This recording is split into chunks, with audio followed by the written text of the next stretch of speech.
This is trade 57 on September 12th. This was a bit of a forced trade. I didn't love the setup. I wasn't super confident about it. And there were a few trades in here that I was looking for, but they didn't quite set up the way I wanted to.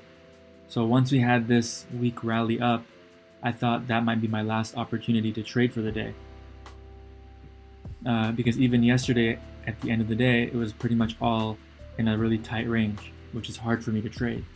So I was worried that that would happen again today as the bar started getting smaller, and I thought this might be my best opportunity. So I was looking for a sell right below this bar after seeing some selling pressure, and I was willing to scale in higher, but because my stop is so far, about 80 cents, I decided to only trade 5 shares.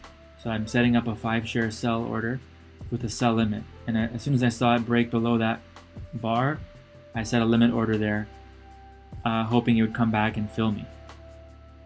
Even though this channel up is not strong, it's also not that weak. It's in a tight channel. So I'm not sure if we're going to reverse down here or if we have to go up higher, which is why I only traded 5 shares so that I can allow it to go 50 or 60 cents against me and not lose more than my $10 limit.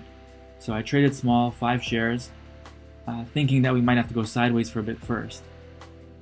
So this is about 20 minutes later, and another video or another trade where using a wide stop benefited me is that I would have been stopped out on this bar and on this bar had I just put my stop loss above the entry bar. So I entered below this bar here.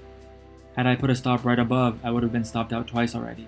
But because I was willing to scale in and use a wide stop, I'm still in the trade and still have a chance of getting my profit target hit. This is the bar that I was looking for, hoping for a move down, but it happened 5 or 6 bars after I entered. And I had a feeling that it might need to go sideways or up a little bit more before going in my favor. And that's kind of why I wasn't feeling as confident about this trade as some of the other ones I've taken.